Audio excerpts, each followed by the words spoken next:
Y aquí ya estamos en un periodo en el que existe el castellano. Hasta ahora en nuestra explicación estábamos dando explicaciones de literatura sin que ni siquiera existiera el castellano, pero sí existían sus frutos y el legado de lo que estábamos explicando, de lo que estábamos comentando. Ahora, en este tiempo, sí que hay una lengua castellana. Aparte de las primeras manifestaciones, que no son de castellano, sino de romance, que tenemos en las jarchas, en la noticia de quesos, la nodicia de quesos, que no son textos literarios en absoluto. La nodicia de quesos es una lista de la compra de los quesos que entran en el convento. Las glosas son explicaciones, traducciones de textos latinos que no se entienden, en todo caso, a la lengua romance y al euskera. En todo caso, bueno, pues hay una oración un poco más larga que sí que, bueno, podría interpretarse como un texto literario, pero es una oración. Nuestro Señor, nuestro Salvador, Dono Salvatore, eso, bueno, no es literatura, es un rezo. Sería literatura si fuera original, pero no lo es una traducción. Bueno, pues en este tiempo podemos decir, ya en el siglo XI, que hay una literatura castellana y la primera manifestación es en un poema de Joseph el Escriba, en un panegírico, un poema que elogia a los Himna Gredla, que bueno, pues será como de 1040. Es que uno de los hermanos muere en 1042, así que sabemos que tiene que ser anterior a esa fecha. No sabemos si es un poema de Joseph el Escriba, que es el que inventa esos versos. Por lo tanto, Joseph el Escriba sería el primer poeta castellano conocido, o romance conocido, y no Lope de Moros, suponiendo que Lope de Moros sea el autor y no el copista. O bien que Joseph el Escriba lo toma del acervo popular, es un poema popular, y lo inserta en su poema culto. No lo sabemos. En todo caso, habrá que esperar mucho para tener más de unos cuantos versos sueltos en la forma de jarchas, la jarcha, que es esa parte del poema culto hebreo o árabe, porque los hebreos imitan el formato métrico, los formatos métricos de los árabes, y a veces incluso, la mayoría de las veces, escriben hebreo con caracteres árabes. Bueno, a pesar de eso, y a pesar de que ya en 1040, antes de 1042, sabemos que se escriben romance, se escriben poemas, obras literarias en la península, tenemos que hablar en el siglo XII de algunos autores que no escriben en castellano, pero son importantes. Uno de ellos es Giraldo de Cabrera. No hay imágenes, que yo sepa, del trovador Poncio Giraldo III de Cabrera.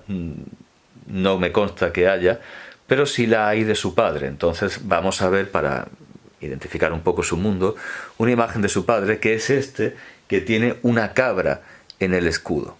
Bueno, pues este Cabrera, este trovador Cabrera del siglo XII, tiene un poema que se llama Enseñamiento, Enseñamén, en el que habla a su juglar cabra. Curiosamente, él es de Cabrera, tiene una cabra en el escudo y su juglar se llama Cabra. Y le reprocha a Cabra que no sepa las grandes cosas que hay que saber para hacer poemas en ese tiempo, para hacer poesía en ese tiempo, que son los hechos de la antigüedad, de la Biblia y de la materia bretona, la materia gaélica, irlandesa, de Bretaña en Francia, los hechos carolingios, bueno, una serie de cosas que dice de una manera desordenada y que luego aparece ordenada en este poema de los sajones, en este poema francés de los sajones, y luego de una manera muchísimo más clara, más elaborada, en esta obra de Jacques de Longuillon,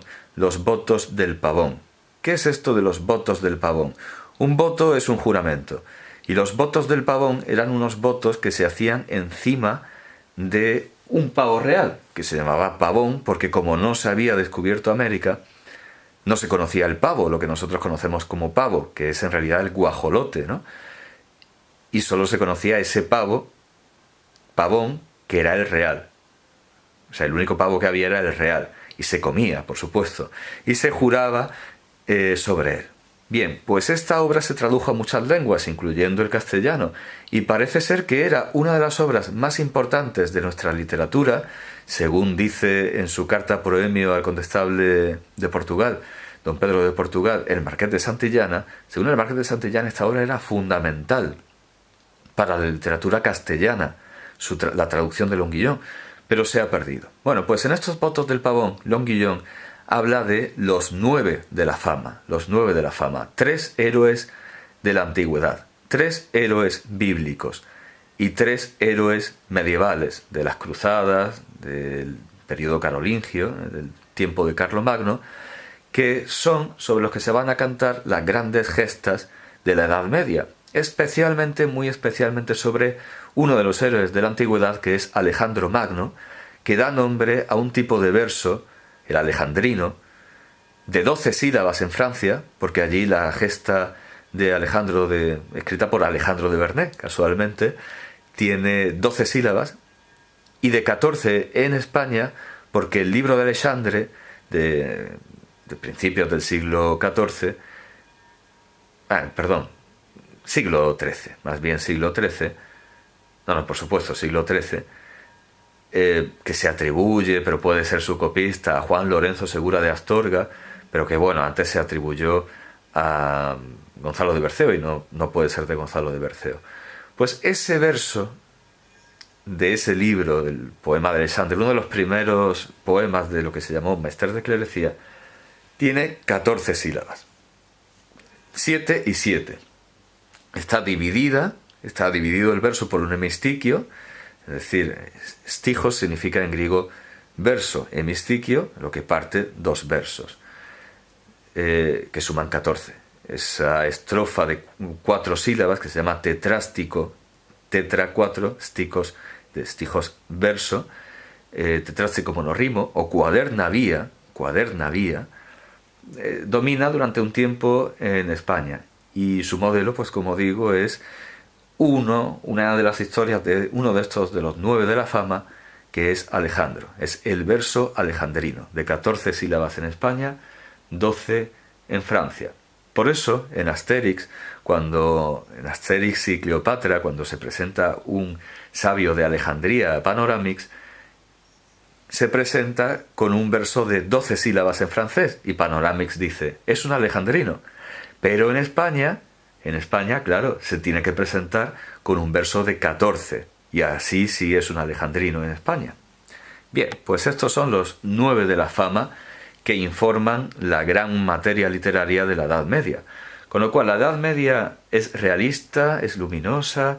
Bueno, los medievales pensaban que todos estos personajes eran reales y que sus hazañas eran reales, pues como más incluso que los griegos de Homero, que los que leían a Homero. Entonces se puede decir que es un periodo que ellos creen realista, aunque muchas de las cosas que se atribuyen a estos 9 nos puedan parecer fabulosas. Luego tenemos en España nuestra propia leyenda, nuestra propia materia. Tenemos, por ejemplo, la materia de Don Rodrigo, aquí en un grabado perteneciente a una obra de Sir Walter Scott en el siglo XIX. La leyenda de Don Rodrigo es que él no puede entrar en una torre que está vedada a todos, y sin embargo pide la llave, y contrariamente a lo que sus consejeros le dicen, penetra en ella y ve unas imágenes en movimiento. De hecho, en el poema de Sir Walter Scott, que está basado en la leyenda, pues prácticamente lo que está viendo es una televisión metida en un mueble. Ve unas figuras que se mueven y que son las que van a conquistar España en el año 711. Es una leyenda sobre un hecho del año 711, que tiene en realidad un modelo egipcio, no antiguo, sino medieval, copto, del tiempo de los coptos, que se atribuye a la reina Doluca. O sea, siempre tenemos una influencia egipcia en nuestra literatura, de una manera más o menos indirecta. De hecho, curiosamente, Alfonso X el Sabio traduce una obra árabe que está traducida del copto, traduce esta leyenda de Doluca, y al mismo tiempo, en el mismo libro, explica la leyenda de Don Rodrigo y no se da cuenta de que es la misma, y las dos le parecen igualmente ciertas. A pesar de que él dice, en esta Edad Media, que las leyendas de los dioses paganos de la antigüedad pues eran fábulas y no eran verdades, pero eran figuras morales para enseñar. Hasta aquí en cuanto a la idea de realidad y de fantasía que pueda haber en la Edad Media. En torno a 1200 tenemos nuestro primer gran poema épico que se ha conservado más o menos íntegro, faltan páginas, faltan muchos versos, que es el poema de Mio Cid. El poema de Mio Cid es realista o fantástico, es día o noche, es luz o tinieblas. Bueno, la mayoría de los intérpretes lo ven como muy realista, muy parecido a la interpretación que hace aquí el pintor Vela Zanetti, una idea castellana, seca, esteparia, rígida, muy pegada a la tierra y a la realidad. Pero sin embargo, el poema de Mio Cid copia muchas cosas de poemas más fantásticos franceses, expresiones. Bueno, el poema de Mio Cid tiene cosas que están traducidas del francés prácticamente, especialmente del poema de Fierabras, que es en torno a 1200, y hay muchas cosas que sí, que están en árabe, hay muchas expresiones en árabe, pero lo importante es el modelo francés, porque lo árabe es más léxico que literario, a pesar de que Galmet de Fuentes ha estudiado todas las influencias que pudiera haber, pero en el artificio, en la composición del poema influye más lo francés, y son poemas que tienen bastante de fantástico. Así que también se puede hablar de que hay un Cid en el poema idealizado, que no se corresponde con la realidad, sus hijas no se llaman como en la realidad, se da una visión mucho más elevada de lo que era el condottiero Cid, ¿no? El mercenario Cid, y hay un sueño con el ángel Gabriel, que siempre se ha dicho que es una demostración del realismo, porque no es algo fantástico, sino que es un sueño, está fuera de la realidad, el Cid puede soñar lo que quiera. Pero como hemos dicho en la antigüedad, y eso cala en la Edad Media, los sueños son sagrados, y lo que se ve en un sueño, pues tiene una realidad ontológica más profunda incluso que la propia realidad, porque se supone que es algo que procede del mundo sobrenatural, que se considera más cierto que el nuestro, que los manda Dios, o que los manda el diablo, o quien sea, alguien que es más real que nuestro mundo material. Dicho esto, expuesto el poema del Cid, que tiene influencia francesa e influencia árabe, influencia francesa en la estructura, en la forma, en los versos, influencia árabe en lo léxico, también en la cultura. El Cid es un héroe un tanto odiseico, él engaña a unos judíos. Eso no lo haría Eneas, por ejemplo. No lo haría Eneas. Eneas engañaría a una mujer, pero no engañaría a unos aliados en la guerra.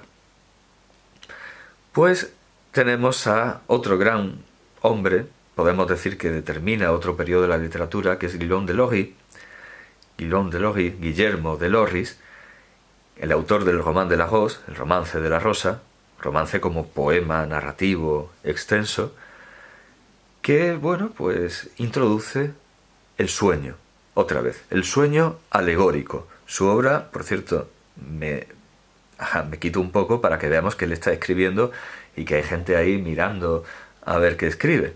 Bueno, Guillaume de Lorris escribe el Roman de la Rose, que es un gran poema con una importante base alegórica. Vemos aquí que las figuras tienen un nombre encima porque representan cosas. Es un sueño y es un sueño alegórico. Simboliza ideas. Los personajes y las acciones simbolizan conceptos morales. Siguiendo con la influencia francesa en la literatura española, debemos hablar, aparte de Guillaume de Lorris, que bueno, Guillermo de Lorris, pues digamos que crea el sueño alegórico medieval que se verá, bueno, en toda nuestra literatura. Pero hay otro autor que es italiano, pero escribe en francés. Por eso digo que hay un dominio de la literatura francesa en este periodo de la Edad Media, después de que importara después de que importara la literatura hebrea, que me temo que de alguna manera la he dejado pasar, y pido perdón, porque he dicho que al principio... sí, naturalmente la he dejado pasar. Iba a decir que... Bien, pues hay una influencia francesa a partir del siglo XIII, cuando antes los autores importantes, se ha mencionado a Joseph el Escriba, eran ante todo judíos. Voy a citar, aparte, provenzales, hemos visto a Cabra, pero judíos. Voy a citar en el siglo XII, a Pedro Alfonso. Pedro Alfonso es un judío que se convierte al cristianismo.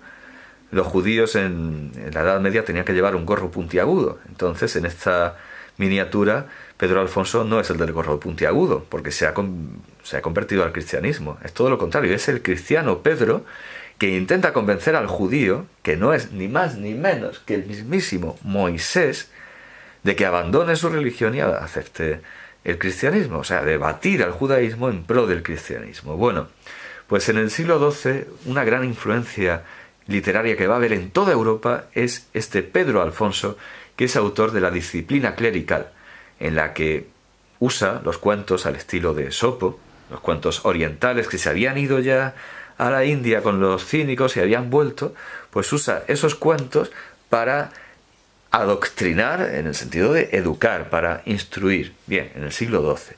Y en el siglo XII también tenemos un gran autor en hebreo, en este caso en hebreo, un autor catalán en hebreo, por eso una de las primeras traducciones fue al catalán, una de las primeras traducciones modernas fue al catalán, que es Imsabarra, que es el autor del libro de las delicias. Se ha traducido de distintas maneras. Al castellano está traducido por la Editora Nacional como Libro de los Entretenimientos. Es una obra que tiene algo en común con Luciano y su historia verdadera, y con la historia verdadera de Guillermo de Machaut, de Guillaume de Machaut, que veremos en el siglo XIV. Es una historia que empieza contando él, el señor escritor, el señor Imsabarra, o Imzabara, y que luego se va poniendo fantástica. Tiene un viaje por el mundo que acaba otra vez en Barcelona, acaba con su entrada en Barcelona. Bien, esto también es del siglo XII, y es una de las grandes influencias que tiene la literatura española antes de la influencia francesa del siglo XIII. Y luego ya sí, teníamos a los trovadores. Bien, volviendo, y pido perdón por haber hecho esta pérdida en el hilo del discurso. Bien, pues, como decía, si antes los grandes autores de la literatura castellana, romance, estaban ligados al provenzalismo, a los trovadores, o bien al judaísmo, bien fueran conversos, como lo era Pedro Alfonso, o bien fueran judíos, como Imsabarra, en este siglo XIII la influencia es francesa. Entonces, como decía, en el siglo XIII viene a España un personaje muy importante. Los árabes tienen, en el tiempo del califato, en el siglo X, un personaje muy importante que viene a cambiarles la literatura, la música, que es Ziryab, en el siglo X. Pues nosotros en el siglo XIII tenemos también un personaje que viene de Italia, pero que escribe en francés, que nos viene a cambiar la cultura de gran manera, que es Brunetto Latini, el señor Brunetto Latini. Pero este que está sentado en el escrinio, en el escritorio, no es